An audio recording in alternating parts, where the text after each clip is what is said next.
भीष्म पितामह कलिकाल में एक भक्त के रूप में प्रकट हुए जिनका नाम था सेन नाई, जो बाल काटते हैं।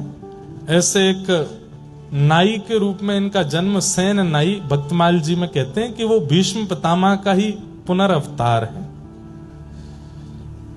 इतना सुंदर प्रसंग है सेन नाई का, हम पहली बार सुना रहे हैं। ये नाई थे, बाल काटने का काम करते और राजा के नाई थे, राजा के बाल काटते थे और किसी के बाल काटने को उनका अधिकार नहीं था। तो नगर के राजा के नाई थे। एक दिन इनके मन में बड़ी भक्ति जगी तो कथा सुनने गए। तो कथा में व्यास जी बता रहे थे कि गीता में भगवान कहते हैं मासा नाम मार्गशीर्षो, हम मार्गशीर्ष महीना मैं हूं, इन भावों में ये मैं हूं, इन भावों में भगवान अपनी विभूतियों का वर्णन कर रहे थे। सब लोग ध्यान से सुनिएगा, 10-15 मिनट और सुनो फिर विश्राम करेंगे। और तभी भगवान गीता में कहते हैं कि मानवों में जो राजा है वो मैं हूं। जहां कहीं भी राजा हैं, भगवान ने यह बात कही है कि राजा मेरा ही प्रतिनिधि है। राक्षसों में प्रहलाद मैं हूं, भगवान स्वयं कह रहे हैं। तो सेन नाई बैठ करके कथा सुन रहे थे, बोले कि मानवों में राजा मैं हूं, राजा मेरा ही प्रतिनिधि है। तो नाई तो बड़ा प्रसन्न हो गया, बोले मुझे ठाकुर जी मिल गए। अपने राजा की इतनी बढ़िया हजामत करते, उनके हाथ पांव दबाते, मालिश करते, खूब हाथ पैर दबाते, सिर और बढ़िया प्रेम से सेवा करने लगे। बोले कि यही हमारे भगवान हैं। अब तो वो राजा के हफ्ता में 1-2 बार जाके हजामत करते और उसके बाद कभी समय मिलता तो कथा सुनते। एक बार कथा में व्यास जी ने बोला कि बिन गुरु के हुए ठाकुर जी प्राप्त नहीं होते।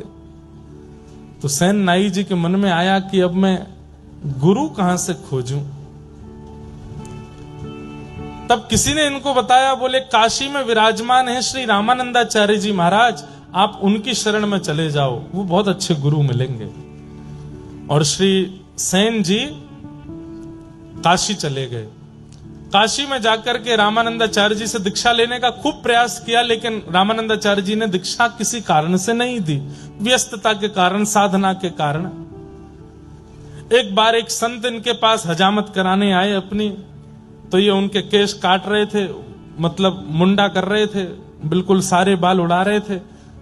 शिखा छोड़ दी तो संत विरक्त थे, उन्होंने कही शिखा भी काट दो। उन्होंने कही अरे आप कैसी बात कर रहे हैं, मैं शिखा नहीं काटूंगा, ये तो बहुत बड़ा पाप है। बोले अरे मैं विरक्त हूं, विरक्त शिखा सूत्र नहीं रखते। सेन नाई जी बोले आप जो कहेंगे सब स्वीकार है, पर शिखा नहीं काटूंगा। तो बोले भैया काटनी पड़ती है, हम विरक्त हैं, हम शिखा नहीं रखते। तब अंत में सेन नाई जी ने कहा आप बहुत बड़े संत हैं, बहुत बड़े महात्मा हैं, रामानंदाचार्य जी से बुलवा दीजिए कि शिखा काट सकते हैं तो मैं काट दूंगा। सेन नाई जी ने बड़ी युक्ति समझी कि भाई इसी से गुरु सन्निधि भी मिल जाएगी और इनकी शिखा भी काट देंगे। संत लेकर के रामानंदाचार्य जी के पास गए। तो रामानंदाचार्य जी को ये बात बड़ी अच्छी लगी कि इन्होंने लाख कहने पर भी शिखा काटी नहीं, कितना इनका भाव है। और वो सब भाव देख करके, प्रेम देख करके रामानंदाचार्य जी ने फिर समझा करके जो भी भाव था वो कराया। सेन नाई जी की इस निष्ठा को देख करके उन्होंने दीक्षा प्रदान की, तिलक दिया, नाम दिया, मंत्र दिया। सेन नाई जी बोले आज्ञा करें। बोले आज्ञा यही है, वापस अपने गांव जाओ और वहीं रह के भजन करो। तो सेन और संत जन जब भी गांव में आवे, सब काम छोड़ करके उनकी सेवा करना, ये हमारी आज्ञा है। जो मंत्र दिया है इसका जाप करो, संतों की सेवा करो। सेन नाई जी लौट करके अपने गांव आ गए। राजा ने इनको बुलवाया कि कल हमको एक दूसरे राजा से मिलने के लिए जाना है, सुबह आकर के हमारी हजामत कर दो, मालिश वालिश कर दो, उसके बाद हम स्नान करेंगे फिर जाएंगे। रात्रि में सब व्यवस्था करके सेन नाई जी सोए। सुबह उठे तो क्या देखा, कीर्तन की ध्वनि आ रही है। और तभी देखे कि अयोध्या से कुछ संतों की जमात दर्शन करने के लिए जगन्नाथपुरी जा रही है और मार्ग में इनके गांव में होके निकल रहे हैं। तभी गुरु आज्ञा स्मरण में आई कि 100 काम छोड़ के संतों की सेवा करना।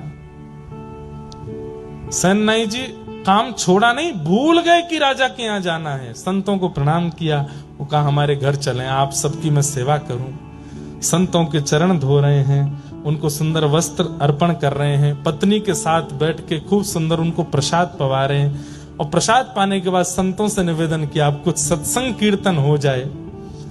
उनमें से एक श्रेष्ठ संत प्रवर, उन्होंने प्रवचन किया, सुंदर कथा सुनाई, सब भावुक हो गए और कीर्तन प्रारंभ हुआ। नाचने लगे सेन नाई और पत्नी, सब बिल्कुल निमग्न होकर के भजन में नृत्य कर रहे हैं, नेत्रों से अश्रु प्रवाह हो रहा है, राम जी का स्मरण कर रहे हैं, गुरुदेव की याद कर रहे हैं। और यहां राजा प्रतीक्षा में बैठा है, मुझे दूसरे राजा से मिलने जाना है। सेन नाई हमेशा समय से पहले आ जाता है, मैं नीचे आके बैठ गया, अभी तक आया नहीं। राजा ने तुरंत कहा मेरी तलवार कहां है, लेकर के आओ उसको, और इस सेन को तो मैं जाकर के देखूंगा। तलवार लेकर के आए, घिसने लगे उसको, घोड़ा बुलाओ मेरा, कहां है सेन नाई का घर, उसके घर चलना है। इतने में ही देखा कि सामने से दौड़ते हुए सेन नाई आ रहे हैं, अपनी पगड़ी संभाल लें, कभी हजामत का डिब्बा संभाल लें, कभी धोती संभाल लें, और दौड़ते दौड़ते आए। अरे महाराज महाराज महाराज महाराज, मैं आ गया। कहां रह गए इतनी देर? बोले महाराज क्षमा करते हैं, बहुत बहुत विलंब हो गया। बोले नहीं नहीं नहीं, दंड तो तुमको मिलेगा। भगवान भगवान क्षमा कीजिए, आप बैठिए ना, मैं जल्दी कर देता हूं, आपको विलंब हो रहा है।